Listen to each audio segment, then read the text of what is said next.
What's going on? What's going on? Let's have a conversation. So, for those who don't know, I go by the name of Phil Jones, and I'm the host of the Extraordinary Men podcast. And today we're going to have a conversation about a little thing called love. Just a little small thing called love. I believe that many of us get it misconstrued. I think that many of us have taken it out of context. We've heard it from the TV. We've heard it from every point of view that there is to hear it outside of what can actually be realistically attainable. That is not some big explosion, some big wow moment that happens in your life, but instead it's actually something that's very systematic, that really is attainable and achievable. So, where do I get my sources from? Well, in this episode of what we're doing today, I'm going to go ahead and use the Bible as a reference. And I want to take the understanding, you can apply it both in a secular point of view as well as a religious point of view. You pick your poison. But only thing that I want to focus on is the legitimacy of the statement rather than focusing on the origin of the statement. So if you could take your mind outside of the Christian mindset, if you're not a Christian, and just apply the information, I think that you'll get the point that I'm going for. So, first things first is, what is love? Or what are we instructed to do? And if many people understand this concept, it'll really help you understand the way that one another think. So what I did is I went to Ephesians 5:33. And it gives you some very basic instructions as far as understanding what we feel. It says, let each one of you love his wife as himself, and let the wife see that she respects her husband. Okay, so that's a revised version of what the actual text is, but I think it's right around the point. That it says that a man is to love his wife, and a wife is to respect her husband. Why doesn't it say that a wife is to is to love her husband equally? Well, let's break things down a little bit. You see, when we go to 1 Corinthians 13:4-8, it tells us exactly what love is. It says love is patient and kind. Love does not envy or boast. It is not arrogant or rude. It does not insist on its own way. It is not irritable or resentful. It does not rejoice at wrongdoing, but rejoices with the truth. So when I hear that statement and I think about what it is, it's supposed to be something that is pure, something that your heart is desirable of, as far as when you look at as a man's point of view. I want to protect, I want to provide, and I protect and provide for those things that I love and that I cherish. If I go and create children, if I go and buy a home, whatever it is that I have, that I work hard for, I have a natural desire to protect it. So when it says that my job is to be patient with my woman, to be kind to my woman, that I shouldn't envy what somebody else has, or I shouldn't be around boasting about what I have to try to belittle somebody else's. I should never be arrogant or rude to somebody that I love. So if a man is exhibiting these traits, more than likely he is not rooting his behavior out of love. It's rooted in something else.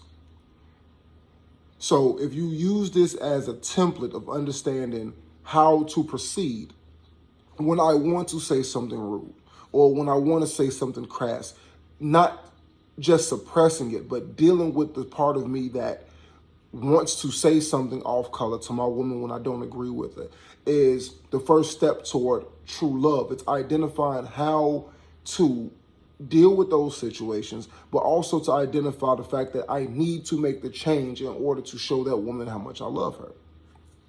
Now, you can go and you read the scripture for yourself. Again, that's Corinthians 13:4-8, where it just breaks down what love is as far as the Bible. I haven't seen a better definition of what love is, or a more actionable definition of what love is. So that's the reason why I chose this definition. So when it comes down to the concept of how these things are supposed to work, in my opinion, when it says how a man is supposed to love his wife, Ephesians 5:25.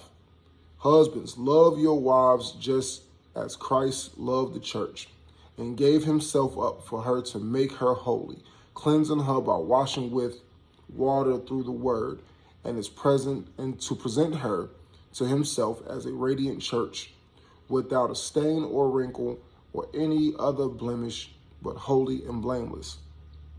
So first and foremost, we have to define the church. What is the church?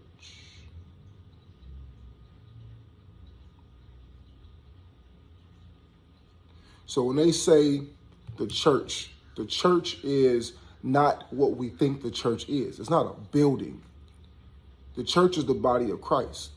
The church is the body, the temple, this. So how a man treats himself is a reflection of how a man will treat a woman. What happens is when a man is speaking down on himself and he's doubtful and he's loathful and he's angry and he's frustrated, he cannot possibly love you, and he does not love himself. He doesn't take care of himself. He feeds himself to horrible things. He endures the level of stress that he endures because that's part of his day-to-day. But how he deals with it, how he absorbs it, how he takes things in and how he pushes it back out into the world says a lot about who that man is. So a lot of times when you look at the things that you see as far as his health, as far as his finances, as far as his emotional health, as far as how he deals, if a man is not doing the work, he is not exhibiting aspects of love. Because again, we into the definition of love. If I love myself as Christ loved the church, to love myself means that there's certain aspects of things that I need to take care of for myself. That if I'm not prioritizing taking care of myself, my health, my welfare, my mind, my spirit, whatever have you, then 9 times out of 10, I will be unable to lead you because I cannot lead myself. Keep that in mind. So now, we've just sat back and went through a whole myriad of topics pertaining to what love is. Now, when it comes down to what a woman's job is, we're talking about respect. Well, let's go to the definition of what respect is. And I really want y'all to pay attention to this. The definition of respect is a feeling of deep admiration for someone or something elicited by their abilities, qualities, or achievements. Long story short is that a man has to continuously be building on himself to maintain a woman's respect. He's not just giving respect or supposed to be just giving respect because he's the man and because he exists. The more competitive, the more highly sought after the man is. The more that he does, the more notches that he gets under his belt, the more of a practitioner he is at the things that he does is generally an indicator of how women receive them. So with that being said, you have to look at things from this perspective. Women, your job is to respect your man. But a man's job is to be respectable. And how does he become respectable?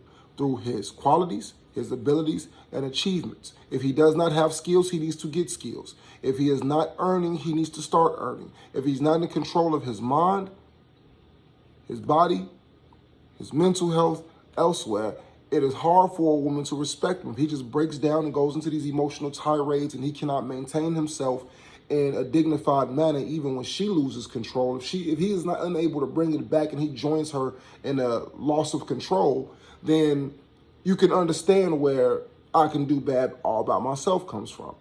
Now, this isn't a dig or a pick off of, well, I'm siding with women or siding with men. It's just going off of what definitions say and how it applies in the real world.